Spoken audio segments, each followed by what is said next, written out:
We unpack. We unpack. We unpack. Coming to you live. Boxingego unpack. Yeah. We unpack. We unpack. We unpack. Coming to you live.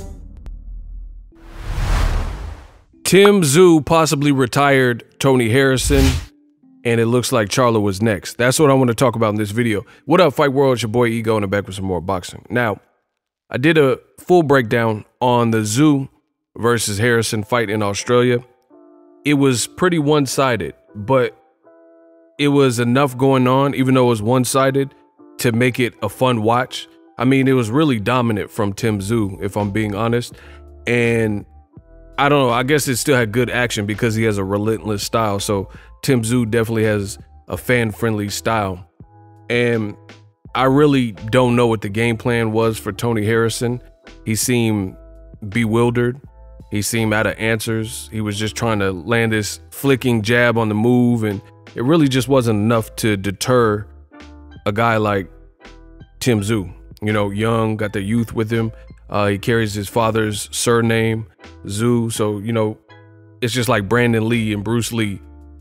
Brandon Lee, even though he didn't always want to be compared to his father, he still wanted to do the Lee name justice. And I think, you know, anybody that comes from that type of lineage and has a famous father, they probably want to make their father proud, you know, even if they're getting into the same sport, different jobs or whatnot. So I was pretty impressed with Tszyu, you know, like nothing dazzling, but it was a good workman-like product.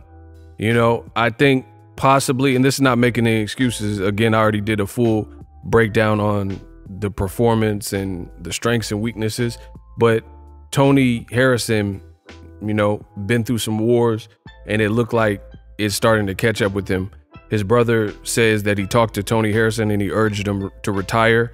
I also, you know, I can't tell a man when to hang it up and finish his career, but based on what I've seen, that wouldn't be a bad idea.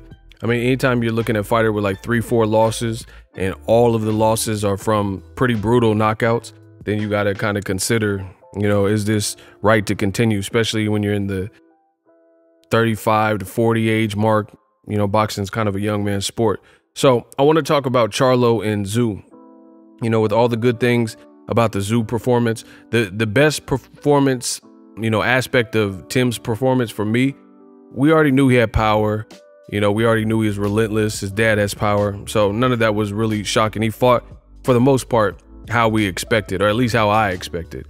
But the most impressive thing was there were moments like round 3 where he caught Harrison and Harrison's falling back and things like that. And he's clearly hurt and buckled. And the most impressive thing in those moments was Tszyu didn't go for the kill, and he didn't get overzealous and try to rush or bull rush Tszyu. Like, you know, he's seen he got hurt, so his instinct was kind of to jump on him. But all in all, I think for a fighter with his style, I think he played it cool. Once he seen that Tony Harrison in round 3 wasn't necessarily ready to go, he decided to ease up and, you know, pick his spots, not punch himself out, take his time, not, you know, fighters, when they get backed into a corner, it's like a wild animal. If a dog is crossing the street and bop, it gets hit by a car and it runs into an alley, you could be trying to help that wounded dog who just got hit by a car, you know, but the dog doesn't know what's going on. So he might try to snip and nip and bite you, right? Or if there's an animal, you know, that's in a bear trap and you're trying to help the animal, but the animal, like a bobcat or whatever, it doesn't know what you're trying to do. It knows it's in pain. It knows it's in this bear trap. So it might try to lunge and, you know, bite you and stuff like that, because it doesn't know if you're a predator trying to take them out. So boxers can be the same way, fighters in general. When a fighter gets hurt, that's when they get extremely dangerous, because it's the fight or flight. You've seen Juan Manuel Marquez, he was getting hurt. You know, it almost looked like his nose was broken in the 4th Pacquiao fight, and he came with that vicious right. So I think that fact that Tszyu took his time in Australia, because you got all the crowd yelling your name and yelling and stuff like that, I think all in all, that was something that was impressive that I didn't necessarily expect. I thought if he got Harrison hurt, he would just try to jump on him, overwhelm him, stay on him, even take a bunch of counter shots in the process. But he was really poised, really calm, and that looked like it looked to be to me to be an improvement from the Terrell Gausha fight. So these fights with these types of names actually help Tim Tszyu develop as a fighter, because you know, all the other fights, the Jeff Horns, all the other fights he fought before, it doesn't really compare to world level guys like Tony Harrison and Terrell Gausha, guys who are like top amateurs and Olympians and things like that. So all in all, not really many surprises. Tim Tszyu fought, for the most part, his style, but there were some subtle changes, namely with his composure. I like that. And I think that makes him a little bit more dangerous for Charlo. That being said, I would easily still pick Jermell Charlo as a betting man in the fight next. I think Tim Tszyu, what would be more beneficial for him would it be to take 2 to 4 more fights similar to the Harrison fight before you go in with, yeah, keep running your mouth, lions only. And I think as a developmental thing, that would be to Tim Tszyu's benefit. But I do understand the politics of boxing. It's like Eminem said, if you had one shot or one opportunity to capture everything, would you capture it or let it slip? You know, Tim Tszyu has the opportunity. He's next up in line with the sanctioning body. So, you know, I understand why the fight would be next. I'm just saying my personal taste, I think he needs more fights and more seasonings. But, you know, we'll see. We'll see if he can prove me wrong. I doubt it. Jermell Charlo said this as well at the podium. He was the special guest commentator. He says, you know, you can't really compare me to Tony Harrison, you know, and I know people are going to say, oh, Harrison beat you.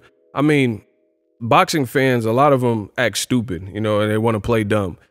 Tony Harrison, I was at both of the fights. Charlo Harrison 1 and Charlo Harrison 2. One was in New York and then one was in Ontario, California. So I live in Cali. I flew out to New York. I'm coast to coast with it, you know, Mr. International. And at the end of the day, I was literally ringside and in attendance for both fights. And guess what? I think, you know, even the first fight was extremely close and things like that. So Harrison took some punishment really in both those fights, but especially in the second fight. Plus, he had already lost to guys like Jared Hurd and Willie Nelson, right? So that being said, Tim Tszyu is getting him later in life. And again, I take nothing away where Tim's at. It was a good performance, solid performance, but we can't really compare that to, that's like saying, you know, a fighter like Carlos Baldomir, when he fought Canelo, he's the same Baldomir that fought against Floyd and Zab Judah. I mean, he just didn't look like the same fighter, and I'm not going to lie.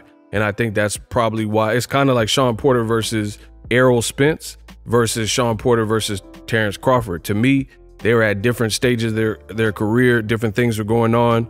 Different, you know, Errol Spence got him. And, you know, that might have been Sean Porter's last big hurrah, last big war. And he got dropped in that fight. He lost his title in that fight. And, he became podcast Porter and started doing commentary and podcasts and things like that. So by the time Crawford got him, you know, I can't say that he was the same. He was doing podcasts and commentary, and he was on a 400+ day layoff. These weren't the same things and the same incident for Errol Spence. Sean Porter was actually coming off a very sharp fight with Yordenis Ugas where, you know, you could argue Ugas won, but they gave it to Sean Porter, but it was a world-class type of fight, you know, so he was well seasoned and well prepared, back-to-back type of camps with Errol Spence, you know, so it is what it is. I think Charlo's a whole different animal. He's a different monster. So make the fight. You know, I want to see it. Charlo versus Tszyu. I think Charlo's piston jab. He has too much power. He has a lot of power in his jab. What was bothering me about Harrison's performance is Harrison was just doing like a flicking jab and fleeing. Like he was non-committal. And it's like, you're in a guy's backyard. You're not going to really win the fight like this. It was like the strategy. I don't know what they worked on in camp, but it was devoid of a real strategy to win in hostile territory. Like you look at Devin Haney, he showed you that it's doable to go to hostile territory and fight in Australia against the name guy and you got to make it look more convincing, like Devin Haney did in the Kambosos 1 and 2 fight.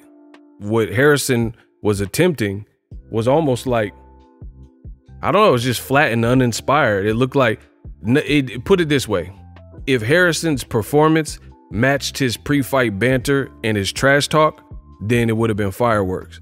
But I think more energy was spent. Maybe he slept on Tszyu, thought he was a one-trick pony, thought, you know, he could go over there easy and beat him. I don't know. I can't really speak for Tony Harrison, but it does look like he underestimated his ability and thought he was a one-trick pony, because a lot of emphasis and energy was spent on building the fight and trash talking and saying, oh, this guy, and I got my shirt off for this and that.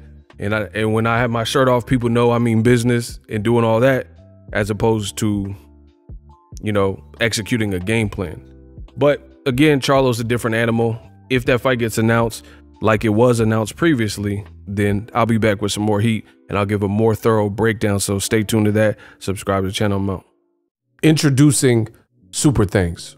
Right here on the official Boxingego YouTube. Super Thanks allows you, the viewers, to show a little bit of extra gratitude, which enables me as a full-time content creator to push out the content you need in the world of boxing. Underneath all the videos, you will see a heart with the $sign in it. You can enter any amount that you find suitable as a super thanks. A brand new interactive and colorful way to get your comments highlighted and noticed by not only myself, but other people on the YouTube platform. Super thanks, a unique and cool way to show and applaud us full-time content creators. Hopefully you guys enjoy the content. Super thanks.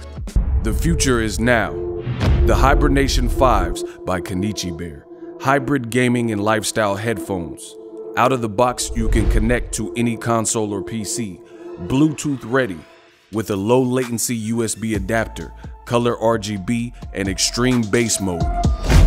The Hibernation 5s adjust to you. Whether you need a gaming, travel, gym, or lifestyle headphones, the Hibernations got you covered. The new Hibernation 5s, link in the description. Customize the way you hear the world. Welcome to the nation.